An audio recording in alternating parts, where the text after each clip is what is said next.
মেহেদী ভাই, আমরা সম্প্রতি দেখেছি যে মেজর ডালিমকে নিয়ে এক প্রকার আলোচনা হচ্ছে যে মেজর ডালিম যিনি বঙ্গবন্ধুর খুনি ছিলেন এবং আত্মস্বীকৃত খুনি ছিলেন, তো তাকে নিয়ে ইলিয়াস হোসেনের যে সাক্ষাৎকারটি, এই সাক্ষাৎকার ঘিরে ব্যাপক আলোচনা হচ্ছে যে তিনি আসল মেজর ডালিম না, এরকম একটা কথা উঠেছে।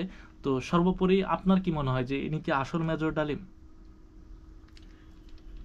আমি আপনার এই প্রসঙ্গে আসার আগে একটা বিষয় ক্লিয়ার করতে চাই। আমরা গত 17 বছর আমরা কিন্তু ইস্যু পরিবর্তনের একটা রাষ্ট্রে পরিণত হয়েছিলাম।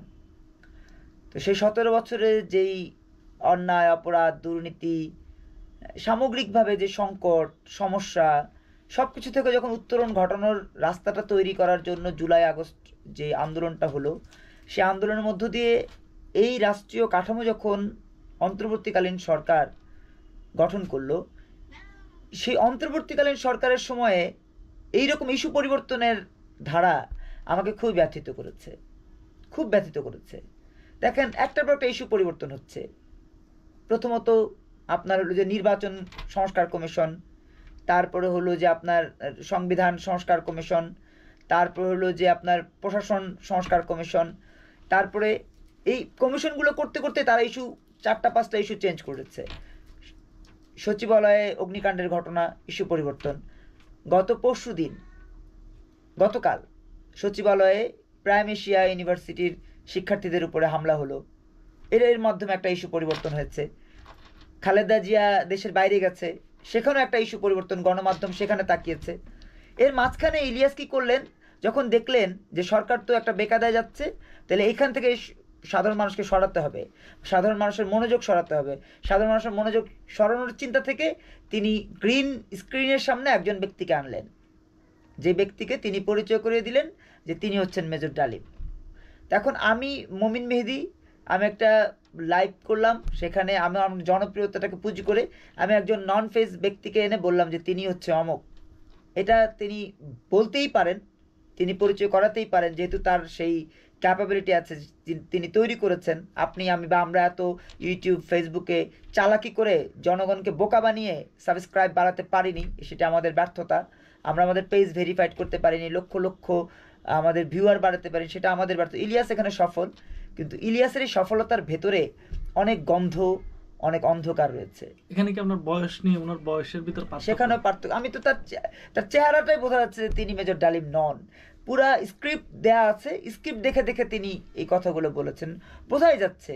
যেমন আমি আপনার সাথে কথা বলছি, আমার আমার কথা বলার স্টাইলে কিন্তু বোঝা যাচ্ছে যে আমি স্ক্রিপ্ট দেখে দেখে বলছি না। কিন্তু ওই ব্যক্তি স্ক্রিপ্ট দেখে সেটাকে আত্মস্থ করে ইলিয়াস সাহেবের সাথে শোতে এসছেন। এসে ওই স্ক্রিপ্ট দেখে দেখে, সামনে স্ক্রিপ্টও ছিল, আবার তিনি কিছুটা যেহেতু স্মৃতিতে রেখেছেন, স্মৃতি থেকেও শেয়ার করছিলেন, বোঝাই যাচ্ছিল। তার মানে জনগণকে বোকা বানানোর মধ্য দিয়ে যে ইস্যু পরিবর্তনের প্রক্রিয়া, সেই ইস্যু পরিবর্তনের প্রক্রিয়ায় যে ইলিয়াস সাহেব যাচ্ছেন, ইলিয়াস সাহেব কিন্তু অনেক ভুল করেছেন এবং সেটি স্বীকারও করেছেন বিভিন্ন সময় যে আমি এটা করেছি, আমার ভুল হয়েছে, আমি ওটা করেছি, আমি ভুল হয়েছে। এই যে ভুল তিনি করছেন, কারণ কি? কারণ ধর্মটা আক্ষরিক অর্থে তিনি ধারণ করেন না। তিনি যেটা ধারণ করেন সেটা হচ্ছে ভিউ। ভিউ রাস্তায় হাঁটতে চান।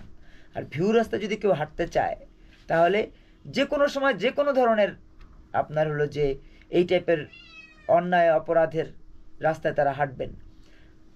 ইলিয়াস সাহেবের সামনে যে ব্যক্তি আসলেন, তার আঙুল নিয়েও প্রশ্ন উঠেছে, তার কথা বলার স্ট্রাকচার নিয়ে প্রশ্ন উঠেছে, তার ফেসবুক আইডি নিয়ে প্রশ্ন উঠেছে। এইটাকে আবার সাফাই গাওয়ার জন্য পিনাকি সাহেব আরেকটা এপিসোড করলেন। সেই এপিসোডে আবার তিনি বিভিন্ন ধরনের কথা বলেন। ভাই, যখন অন্যায় হয়, অন্যায়কে ন্যায় দেখানোর জন্য অনেক কথা বলতে হয়, কারণ শাক দিয়ে মাছ ঢাকতে গেলে অনেক শাকের প্রয়োজন হয়। আর যদি সত্যিকার অর্থে শাক হয়, সেটা ঢাকার জন্য কিন্তু আর কিছু প্রয়োজন হয় না।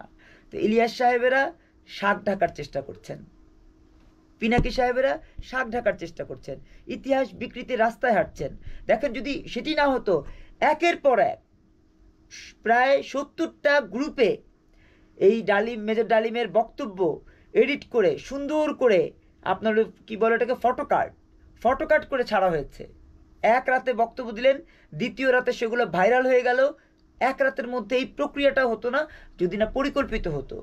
পরিকল্পিতভাবে একজন মানুষকে এনে মেজর ডালিম পরিচয় করিয়ে ইতিহাস বিকৃত করার একটা নীল নকশা সাজানো হয়েছে। আসলে এইভাবে কখনোই করা উচিত না। এতে করে হয় কি, কখন যদি সেটা প্রমাণ হয় তখন কিন্তু আর যেমন আস্থা, বিশ্বাস, আগামীতে কিন্তু কেউ আর বিশ্বাস আর আস্থা রাখতে পারবে না যদি এইভাবে তারা করতে থাকে আর এইভাবে তারা চালাতে থাকে।